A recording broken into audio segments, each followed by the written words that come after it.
Vlog on with Raghav ಚಾನೆಲ್ಗೆ ನಿಮಗೆಲ್ಲರಿಗೂ ಸ್ವಾಗತ.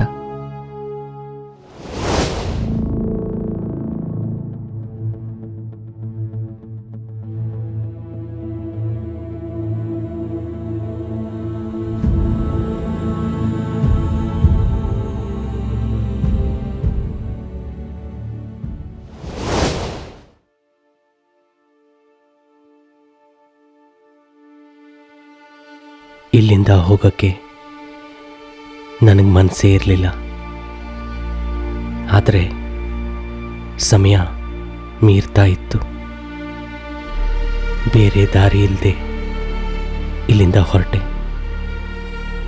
ಯಾಕೆಂದರೆ ನನಗೆ ಆದಷ್ಟು ಬೇಗ ಕಾರ್ದುಂಗ್ಲಾದ ತುತ್ತ ತುದಿಗೆ ಹೋಗಿ ಮುಟ್ಟಲೇಬೇಕಾಗಿತ್ತು.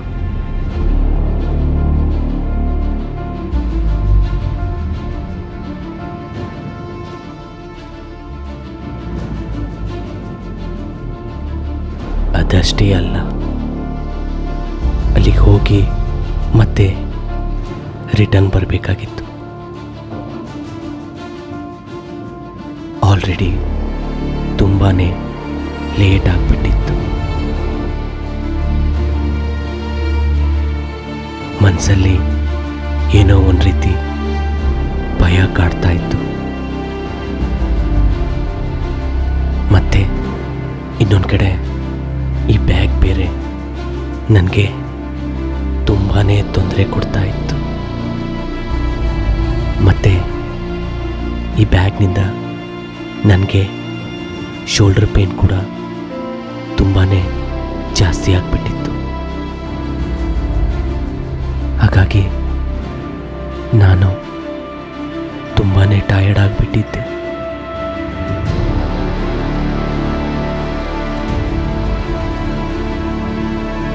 ಕಾರ್ದುಂಗ್ಲಾಗೆ ಹೋಗಿ ತಲುಪ್ತೀನೋ ಅಥವಾ ಇಲ್ವೋ ಅನ್ನೋ ಸಂಶಯ ನನ್ನಲ್ಲಿ ಕಾಡೋಕ್ಕೆ ಅದಾಗಲೇ ಶುರುವಾಗ್ಬಿಟ್ಟಿತ್ತು.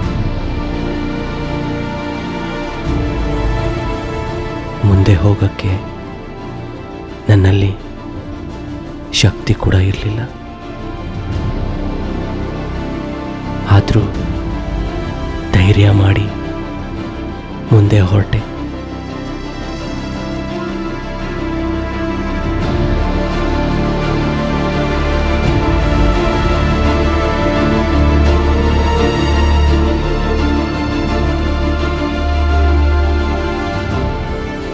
ನನ್ನ ಗುರಿ ಮುಟ್ಟೋದು ಅಸಾಧ್ಯ ಅನ್ನಿಸ್ತಾ ಇತ್ತು.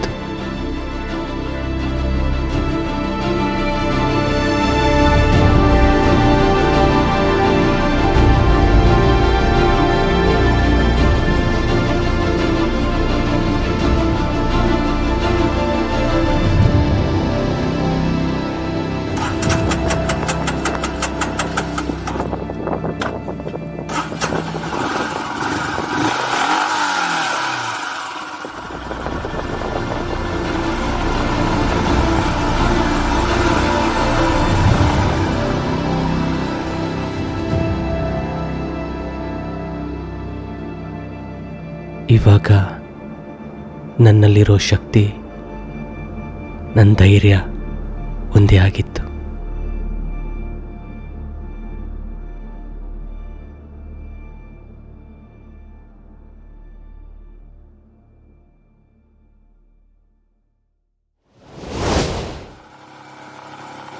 ಶೂಟ್ ಮಾಡಿದ್ದಲ್ಲ, ಅಲ್ಲಿಂದ ಇವಾಗ ಹೊಡ್ತಾ ಇದ್ದೀನಿ. ಸ್ವಲ್ಪ ಲೇಟ್ ಆಯಿತು. ಆಲ್ಮೋಸ್ಟ್ ಅರ್ಧ ಗಂಟೆ ಇಲ್ಲೇ ಆಯಿತು. ಬ್ಯಾಗ್ ಇದೆ, ಬೇಕು ಸ್ವೇಟ್ ಬ್ಯಾಗ್ ಇದು ತಗೊಂಡು ಬರೋದು ಅಲ್ಲಾಗಿತ್ತು. ಇವಾಗ ಅಲ್ಲಿ ಫುಲ್ಲು ಹೇಳ್ತಾ ಇದ್ದೆ, ಬ್ಯಾಗ್ ತಗೊಂಡು ಎಲ್ಲಿ ಹೋಗ್ತಿದ್ದೆ ಅಲ್ಲಿ ಇಟ್ಕೊಂಡು ಬರೋದಲ್ವ.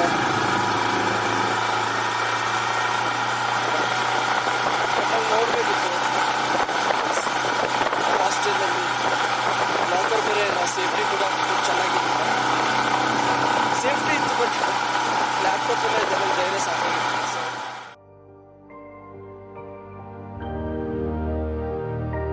ನಾನೇನು ಹೇಳಲಿಕ್ಕೆ ಪ್ರಯತ್ನ ಪಡ್ತಾ ಇದ್ದೀನಂದರೆ,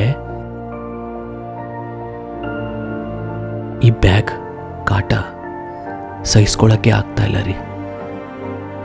ಸೌತ್ ಪೋಲು ಚೆಕ್ ಪೋಸ್ಟಲ್ಲಿರೋ ಆರ್ಮಿ ಜನ ಕೂಡ ನನಗೆ ಕೇಳ್ತಾ ಇದ್ರು,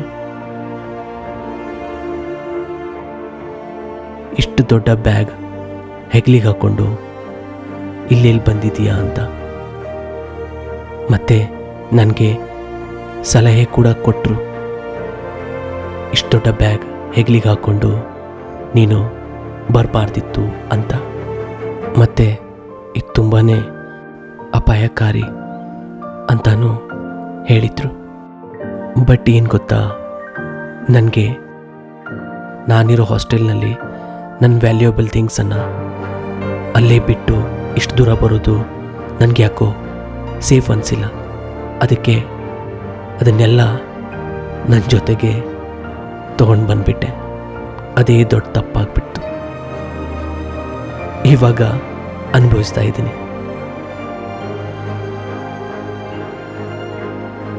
ಅಂದಹಾಗೆ ನನಗಿವಾಗೊಂದು ಗಾದೆ ಮಾತು ನೆನಪಾಗ್ತಾ ಇದೆ. ಅದ್ಯಾವ್ದು ಗೊತ್ತಾ? ಮಾಡಿದ್ದುಣ್ಣೋ ಮಹಾರಾಯ.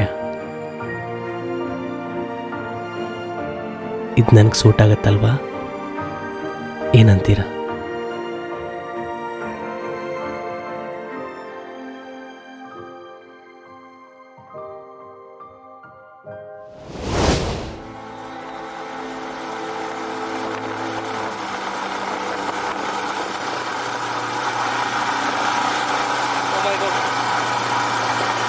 ನನಗೆ ಉಸಿರಾಟ ಸಮಸ್ಯೆ ಆಗ್ತಾ ಇಲ್ಲ.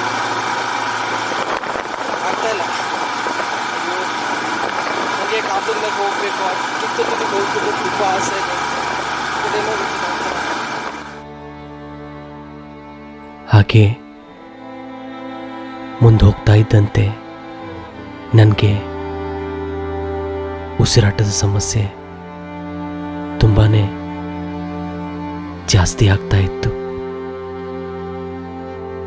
ಮತ್ತೆ ಎದೆಯಲ್ಲಿ ಒಂದು ರೀತಿ ನೋವು ಕಾಣಿಸ್ಕೊಳ್ತಾ ಇತ್ತು. ನನಗೆ ತುಂಬಾ ಕಷ್ಟ ಆಗ್ತಾ ಇತ್ತು. ನನಗೆ ಕಾರ್ದುಂಗ್ಲಾಗ ಹೋಗಿ ಮುಟ್ತೀನೋ ಅಥವಾ ಇಲ್ವೋ ಅನ್ನೋ ಭಯ ಮನಸ್ಸಲ್ಲಿ ಕಾಡೋಕ್ಕೆ ಶುರುವಾಗ್ಬಿಟ್ಟಿತ್ತು. ಮತ್ತೆ ಒಂದು ವೇಳೆ ಇಲ್ಲಿ ನನಗೇನಾದರೂ ತೊಂದರೆ ಆಯ್ತಂದರೆ ನನಗೆ ಹೆಲ್ಪ್ ಮಾಡೋಕ್ಕೆ ಬರೋರು ಇಲ್ಲಿ ಯಾರೂ ಇಲ್ಲ. ನನ್ನ ಗತಿ ಆ ದೇವರೇ ಗತಿ. ಇನ್ನೊಂದು ಕಡೆ ಈ ಚಿಂತೆ ಬೇರೆ ಕಾಡ್ತಾ ಇತ್ತು. ಈ ಯೋಚನೆ ಬರ್ತಿದ್ದಂತೆ ನನಗೆ ತುಂಬಾ ಭಯ ಆಗೋಕ್ಕೆ ಶುರುವಾಯಿತು.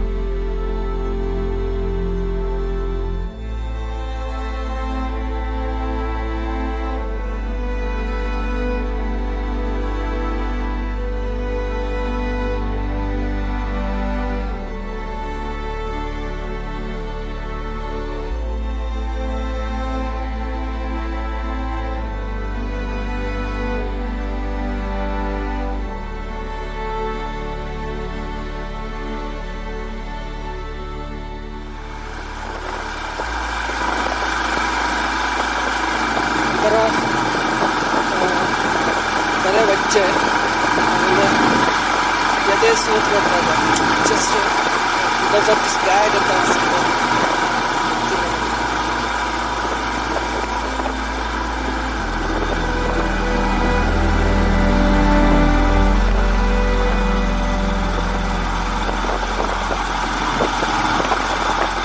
ಬಿಕಾಸ್ ಆಫ್ ದಿಸ್ ಬ್ಯಾಗ್ ಆಗಿ ಆಗಲ್ಲ. ಐ ಥಿಂಕ್ ನಾನು ವಾಪಸ್ ಹೋಗ್ತೀನಿ ಅನ್ಕೊಳ್ತೀನಿ. ಸಡನ್ ಆಗಿ ಎದೆನೂ ಜಾಸ್ತಿ ಆಯಿತು. ನನಗೆ ಉಸಿರಾಡೋಕ್ಕೆ ತುಂಬಾ ಕಷ್ಟ ಆಗ್ತಾ ಇತ್ತು. ಕಣ್ಣಲ್ಲಿ ತುಂಬಾ ನೋವು ಕಾಣಿಸ್ಕೊಳ್ತಾ ಇತ್ತು. ನನಗೆ ಈ ಕ್ಷಣದಲ್ಲಿ ಏನು ಮಾಡಬೇಕಂತಾನೆ ತೋಚ್ತಾ ಇರಲಿಲ್ಲ. ನನಗೆ ಯಾಕೋ ತುಂಬಾ ಕಷ್ಟ ಆಗ್ತಾ ಇತ್ತು. ಹಾಗಾಗಿ ನಾನು ಇಲ್ಲಿಂದ ರಿಟರ್ನ್ ಹೋಗೋ ನಿರ್ಧಾರ ಮಾಡಿಬಿಟ್ಟೆ. ಬಟ್ ಸ್ವಲ್ಪ ಸಮಯದ ನಂತರ ಯೋಚನೆ ಮಾಡಿದೆ, ಅಷ್ಟು ಕಷ್ಟಪಟ್ಟು ಇಷ್ಟು ದೂರ ಇಲ್ಲಿ ತನಕ ಬಂದು ರಿಟರ್ನ್ ಹೋಗೋದು ಹೇಡಿಗಳ ಲಕ್ಷಣ ಅಂತ ಅನಿಸ್ಬಿಡ್ತು. ಹಾಗಾಗಿ ನಾನು ನನ್ನನ್ನು ನಾನೇ ಸಮಾಧಾನ ಮಾಡಿಕೊಂಡು ಬಹುಶಃ ಈ ಎದೆನೋ ನಾ ತಂದ ವಜ್ಜೆಯಾದ ಬ್ಯಾಗ್ನಿಂದ ಇರಬಹುದು ಅಂತ ನನ್ನ ಮನಸ್ಸಿಗೆ ಧೈರ್ಯ ತುಂಬಿ ರಿಟರ್ನ್ ಹೋಗದೇ ಇರಲು ನಿರ್ಧರಿಸಿ ಇಲ್ಲಿಂದ ಮುಂದೆ ನಡೆದೆ. ಆ್ಯಕ್ಚುಲಿ ಏನಂದರೆ ಪುಲು ರೋಡಿಂದ ಪುಲು ಚೆಕ್ ಪೋಸ್ಟ್ ನಂತರ ಕಾರ್ದುಂಗ್ಲಾ ತನಕ ರೋಡ್ ಅಷ್ಟೊಂದು ಚೆನ್ನಾಗಿಲ್ಲ ಅಂತ ಹೇಳಿದರು. ಸೊ ಅಲ್ಲಿ ಯಾಕಂದರೆ ಅಲ್ಲಿ ಸ್ನೋಫಾಲ್ ಎಲ್ಲ ಜಾಸ್ತಿ ಆಗ್ತಾ ಇರುತ್ತೆ, ಹಾಗಾಗಿ ರೋಡೆಲ್ಲ ಬೇಗನೆ ಕೆಟ್ಟೋಗುತ್ತೆ. ಸೊ ಅಲ್ಲಿ ರೋಡ್ ಚೆನ್ನಾಗಿಲ್ಲ ಅಂತ ಹೇಳಿದರು. ಸೊ ಪರವಾಗಿಲ್ಲ ರೀ, ಪರವಾಗಿಲ್ಲ, ಯಾಕಂದರೆ ಅಲ್ಲಿಂದ ಅಲ್ಲಿ ತನಕ ರೋಡ್ ಮಾಡಿದ್ದಾರೆ, ಇಟ್ಸ್ ಓಕೆ. ಆ್ಯಕ್ಚುಲಿ ಅದು ಮಾಡಿದ್ದು ಮಿಲಿಟ್ರಿಗೋಸ್ಕರ, ನಮ್ಮ ಇಂಡಿಯನ್ ಡಿಫೆನ್ಸ್ಗೋಸ್ಕರ, ನಮಗೋಸ್ಕರ ಏನಲ್ಲ. ರೋಡ್ ಚೆನ್ನಾಗಿದೆಯೋ ಚೆನ್ನಾಗಿಲ್ಲ ಅಂತ ನಾವು ಕಮೆಂಟ್ ಮಾಡೋಕ್ಕೆ, ಬಟ್ ಅಷ್ಟಾದರೂ ಮಾಡಿದಾರಲ್ಲ ಅದಕ್ಕೆ ಹ್ಯಾಟ್ಸ್ ಆಫ್ ಅಂತ ಹೇಳಬೇಕು. ಸೊ ಅಲ್ಲಿಂದ ಬಟ್ ಇಲ್ಲಿ ಹೋಗುವಾಗ ಸ್ವಲ್ಪ ನಿಧಾನ ಹೋಗಬೇಕು, ಯಾಕಂದರೆ ತುಂಬ ಅಂದರೆ ರೋಡ್ ಕಂಪ್ಲೀಟ್ ನಿಮಗೆ ಹಂಪ್ಸ್ ಥರನೇ ಸಿಗ್ತಾ ಹೋಗುತ್ತೆ. ಸೊ ಹಾಗಾಗಿ ತುಂಬ ಕೇರ್ಫುಲ್ಲಾಗಿ ರೈಡ್ ಮಾಡಬೇಕಾಯ್ತಾ. ಇಲ್ಲಿ ಬೇರೆ ಆಗ್ತಾಯಿದೆ, ಮಳೆಗಳೇ ಬಂದು ಏರ್ಪೋರ್ಟ್ ಇದೆ, ಬಟ್ ಸ್ವೆಟ್ ಬೇರೆ ಹಾಕೊಂಡಿಲ್ಲ.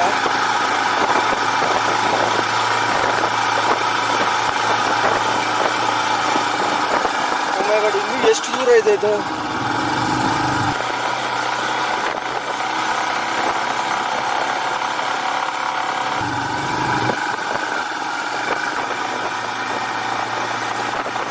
ಅಲ್ಲಿಗೆ ಹೋಗಿ ರಿಟರ್ನ್ ಬರೋದು ಯಾವಾಗ?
ಯಾರೂ ಇಲ್ಲ ನೋಡಿದ್ರೆ ಎಲ್ಲ ಕೂಡ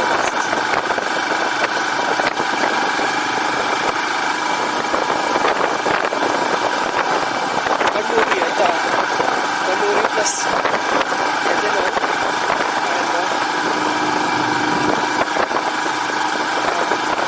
ಹೊರಗಡೆ ಬಂದು ಚಕ್ಕರ್ ಬರ್ತಿದೆ. ಇಟ್ಸ್ ಓಕೆ ಲೈಫಲ್ಲಿ ಒನ್ ಟೈಮ್ ಇಟ್ಸ್ ಓಕೆ. ಹೋಗಿ ಬರ್ತೀನಿ, ನೋಡೋಣ ಏನಾಗುತ್ತೆ, ಹಾಕೊಂಡು ಹೋಗಿ ಬರ್ತೀನಿ.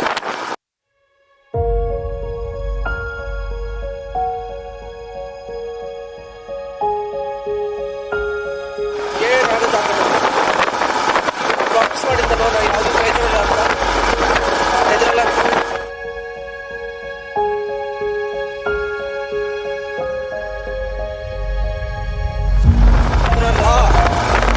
ಹೈಟ್, ಎಸ್ ಹೈಟ್ ಅಂದ್ರೆ ಹೈಟ್, ಒಂದು ಫೋಬಿಯಾ ಇದೆ. ಹೈಟ್ ಏನು ಮಾಡ್ತೀರಾ? ಫೋಬಿಯಾ ಇದು ಬದುಕೇನು ಮಾಡ್ತೀರಾ? ಹೆದ್ರಿ ಬದುಕಿ ಪ್ರಯೋಜನ ಇಲ್ಲ.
ಇಂಡಿಯನ್ ಆರ್ಮಿ ನೆನ್ಪು ಮಾಡ್ಕೊಂಡು ಹೋಗ್ತಾ ಇರ್ತೀನಿ ಅಷ್ಟೇ.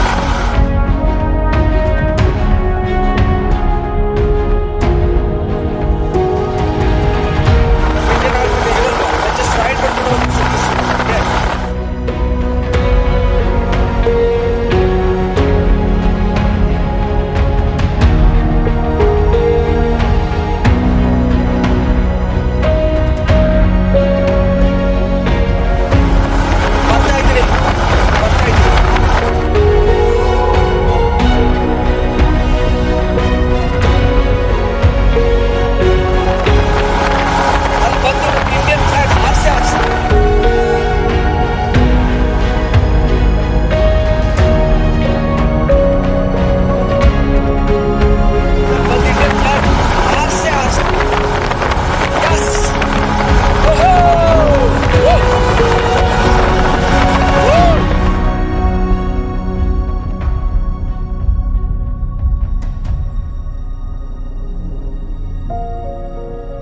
ಅಂತೂ ನನ್ನ ಕನಸು ನನಸಾಗೋ ಸಮಯ ಹತ್ರ ಬಂದಾಯಿತು.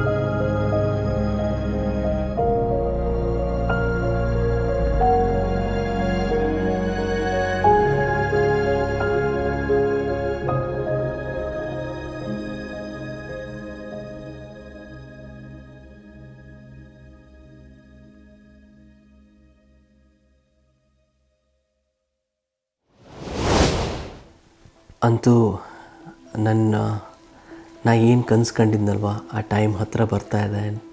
ನನಗೆ ಯಾವ ರೀತಿ ಆಗ್ತಾಯಿತ್ತು ಅಂದರೆ ಗೂಸ್ ಬಂಪ್ಸ್ ಬರ್ತಾಯಿತ್ತು. ಯಾಕಂದರೆ ನಾ ಕಂಡ ಕನಸಿನ ಒಂದು ಪ್ಲೇಸಿಗೆ ನಾನು ಹೋಗ್ತಾಯಿದ್ದೀನಿ. ಆ್ಯಂಡ್ ಇದಕ್ಕಿಂತ ಒಂದು ಸಂತೋಷ ಸಮಯ ಮತ್ತೇನಿದೆ ಅಲ್ವಾ. ಎಷ್ಟು ಬ್ಯೂಟಿಫುಲ್ಲಾಗಿ ಕಾಣಿಸ್ತಾ ಇತ್ತಂದರೆ ನೋಡಿ.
ಸೊ ನನ್ನ ಜೀವನದ ನೈಸರ್ಗಿಕ ಬರ್ಫ್ ಅಥವಾ ಹಿಮನ ಫಸ್ಟ್ ಟೈಮ್ ನಾನು ನೋಡ್ತಾ ಇದ್ದೆ. ಜೀವನದ ಮೊದಲ ಅಂದರೆ ನೈಸರ್ಗಿಕ ಹಿಮ ಅಂತಿರಲ್ಲ, ಹಿಮ ಅಥವಾ ಐಸ್ ಅಥವಾ ಬರ್ಫ್, ಅದು ನೋಡುವಂಥ ಸಮಯ ಹತ್ತಿರ ಬರ್ತಾಯಿತ್ತು. ನಾನು ಅದರ ಹತ್ರಕ್ಕೆ ಹೋಗ್ತಾ ಇದ್ದೆ ಆ್ಯಕ್ಚುಲಿ. ನನ್ನ ಜೀವನದ ಮೊದಲ ಸ್ನೋಫಾಲ್ ನೋಡ್ತಾ ಇದ್ದೀನಿ. ಕಾಣಿಸ್ತಾ ಇದೆಯಾ ಮುಂದೆ?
ಗಾಳಿ ಬಿಸ್ತಾ ಇದೆ ಅಂದ್ರೆ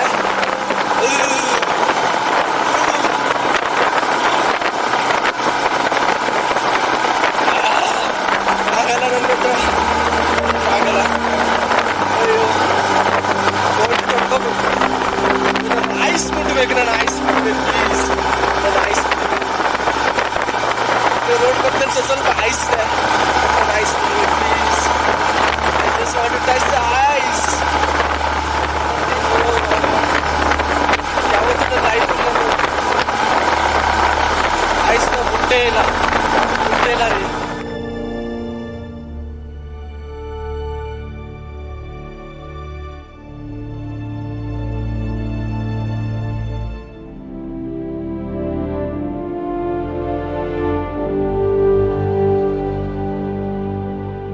ನಮ್ಮ ಜೀವನದಲ್ಲಿ ಮೊದಲ ಬಾರಿ ಏನಾದರೂ ಕಂಡಾಗ ಅಥವಾ ಏನಾದರೂ ಪಡೆದಾಗ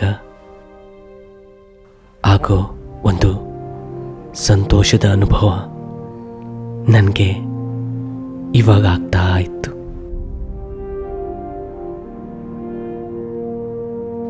ಯಾಕೋ ಗೊತ್ತಿಲ್ಲ, ಪದೇ ಪದೇ ಕಣ್ಣಲ್ಲಿ ನೀರು ಬರ್ತಾ ಇತ್ತು.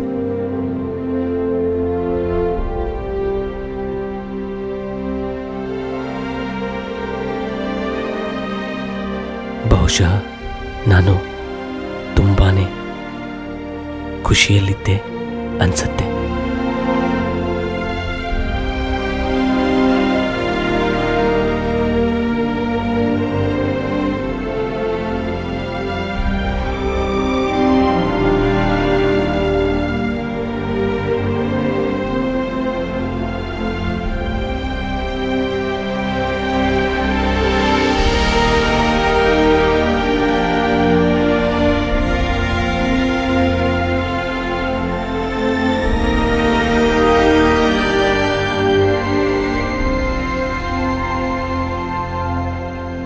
ನನ್ನ ಜೀವನದಲ್ಲೇ ಮೊದಲ ಬಾರಿ ಹಿಮಗಡ್ಡೆಯನ್ನು ನೋಡ್ತಾ ಇದ್ದೆ. ನಿಜವಾಗ್ಲೂ ತುಂಬಾನೇ ಖುಷಿ ಆಗ್ತಾ ಇತ್ತು. ಅದನ್ನು ಕೈಯಲ್ಲಿ ಮುಟ್ಟಬೇಕು ಅಂತ ಅನಿಸ್ತಾ ಇತ್ತು.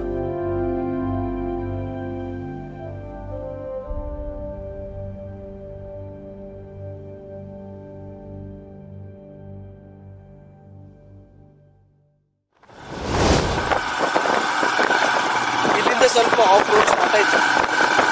ಅಲ್ಲಿ ತನಕ ಚೆನ್ನಾಗಿತ್ತು ರೋಡು, ಇಲ್ಲಿ ಸ್ವಲ್ಪ ಹಮ್ಕಿ ತಮ್ಕಿ ಸ್ಟಾರ್ಟ್ ಆಯಿತು.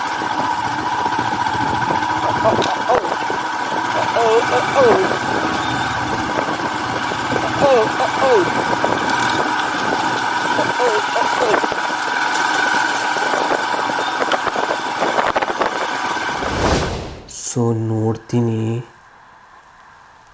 ಮುಂದೆ ನೋಡ್ತೀನಿ. ದೇವ್ರೇ,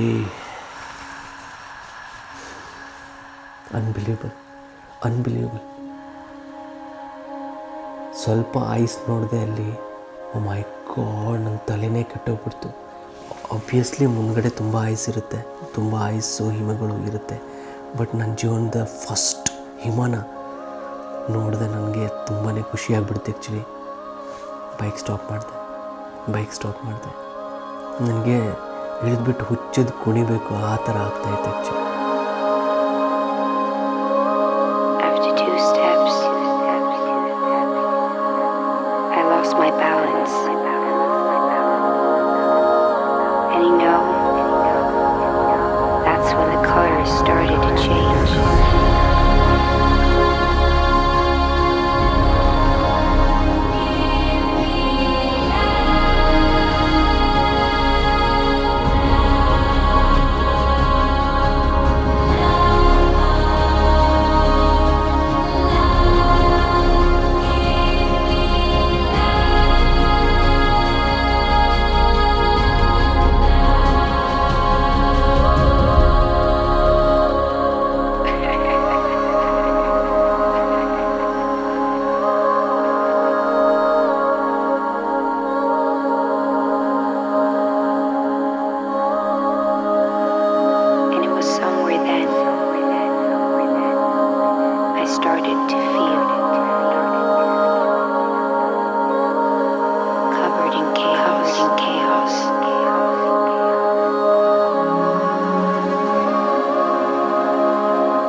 ಬರೀ ಕೈಲಿ ಮುಟ್ತೀನಿ ಐಸ್ನ, ಬರೀ ಕೈಲಿ ಮುಟ್ತೀನಿ. ಕ್ಯಾಮ್ರಾ ಎಲ್ಲ ಫ್ರೀಸ್ ಆಗೋ ಚಾನ್ಸಸ್ ಇದೆ.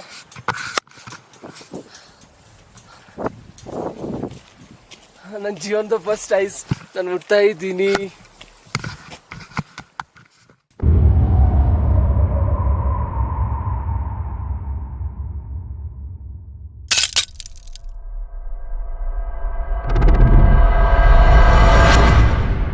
ಮುಂದಿನ ಭಾಗದಲ್ಲಿ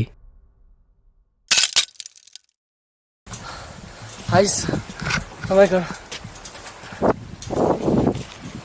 ನನ್ನ ಜೀವನದ ಫಸ್ಟ್ ಐಸ್. ಚಳಿ ಚಳಿ ಚಳಿ ಚಳಿ.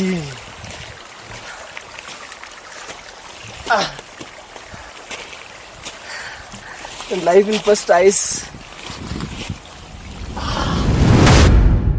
ವಿಡಿಯೋ ನೋಡಿದ್ದಕ್ಕೆ ಧನ್ಯವಾದಗಳು. ಈ ವಿಡಿಯೋ ನಿಮಗೆ ಇಷ್ಟವಾದಲ್ಲಿ ದಯವಿಟ್ಟು ಲೈಕ್ ಮಾಡಿ ಹಾಗೂ ಸಬ್ಸ್ಕ್ರೈಬ್ ಕೂಡ ಮಾಡಿ. ಸಾಧ್ಯವಾದಲ್ಲಿ ಕಮೆಂಟ್ ಕೂಡ ಮಾಡಿ. ಹಾಗೆ ಬೆಲ್ ಬಟನ್ ಕೂಡ ಪ್ರೆಸ್ ಮಾಡಿ. ನಿಮಗೆ ಮುಂಬರುವ ವಿಡಿಯೋಗಳ ನೋಟಿಫಿಕೇಷನ್ ಸಿಗುತ್ತೆ.